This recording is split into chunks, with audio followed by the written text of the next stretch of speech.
A maneira como os estados, os grandes estados africanos da África Ocidental se organizavam, primeiro Gana, depois Mali, depois Songhai, não corresponde à maneira como eram organizados os reinos e impérios europeus.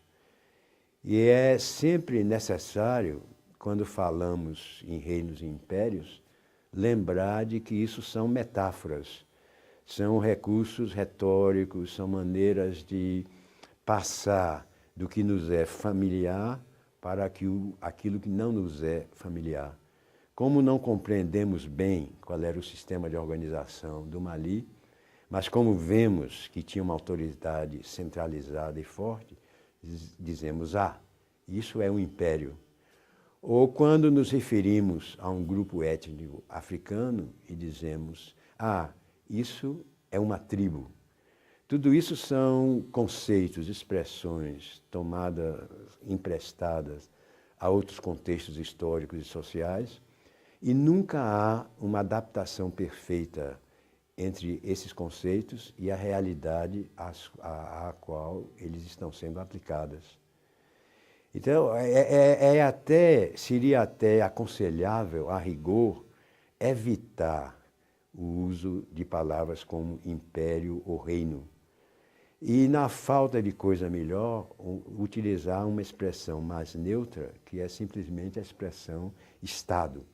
Esses foram grandes sistemas estatais, no sentido de que havia uma autoridade central, no sentido de que havia grupos sociais que exerciam domínio sobre outros e que se apropriavam da riqueza social de uma maneira particular. Na linguagem comum, o mais fácil é continuar usando reinos, impérios, imperadores, reinos e assim por diante. Mas, a rigor, seria melhor falar de Mansa. O Mansa tinha uma autoridade própria, que era construída a partir de elementos políticos, religiosos vindos de um lado de culturas que estavam já lá antes da chegada do Islã, e de outro lado, tomadas emprestado ao Islã. E o que acontece nessa época, e durante séculos que se seguem em muitas regiões da África, e que continua a acontecer em várias regiões da África, é uma coexistência entre ideias de legitimação de autoridade, ideias de regras morais e visões do mundo que de um lado vêm do Islã e de outro lado vêm de outras culturas. Podemos chamar isso de sincretismo, mas há também um perigo na utilização da expressão sincretismo, porque isso era a coexistência de sistemas de pensamento, de visões do mundo, que em teoria eram paralelas e não se misturavam. Havia tradicionistas, sacerdotes de religiões tradicionais, e tinham os seus santuários, tinham os seus rituais, e continuavam a praticá-los e continuavam a difundir ideias anteriores ao Islã. De outro lado, havia muçulmanos, muitos dos quais escrevendo em árabe, capazes de ler em árabe, capazes de produzir literatura árabe. Mas as sociedades africanas, seja no deserto, seja ao sul do deserto, elas eram também organizadas em compartimentos articulados. E mesmo quando havia trocas e misturas, quando pessoas que ainda se viam a si mesmas como inteiramente não muçulmanas, adotavam já elementos muçulmanos em suas práticas, esses elementos eram, de certa maneira, invisibilizados, porque aquelas pessoas continuavam a se definirem como não muçulmanas.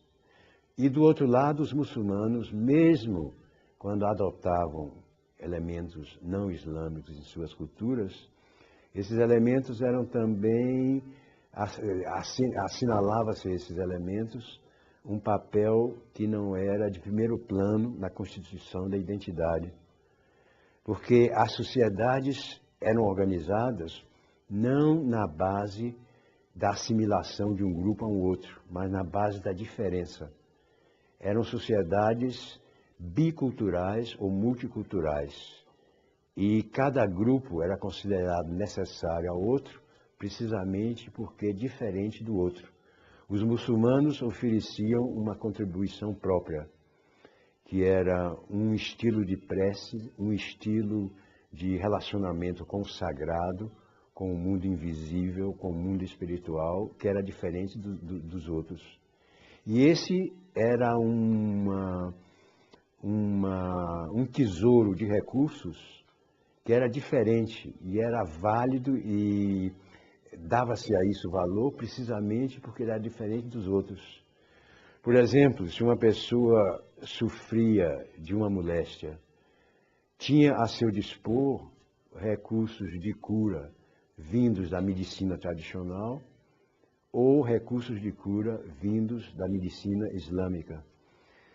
O Islã estava profundamente relacionado com a prática do comércio e, sobretudo, do comércio a longa distância.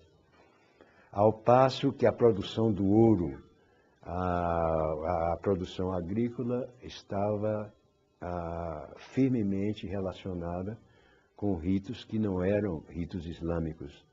Quando um dos imperadores, entre aspas, do Mali, Mansa Musa, visita o Cairo, passando pelo Cairo em direção a Meca, onde ele ia fazer a sua peregrinação islâmica, ele conta que os produtores de ouro, nas regiões de onde o Mali recebia o ouro, não eram muçulmanos, mas que ele, sendo muçulmano, não fazia nenhum esforço para convertê-los ao Islã, porque a produção do ouro estava ligada a certos ritos celebrados há muitas gerações que não tinham nada a ver com o Islã.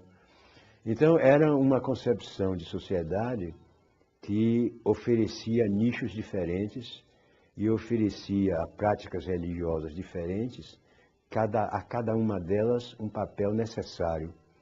E a soma total de tudo isso era a sociedade, era o que nós chamamos de Império do Mali.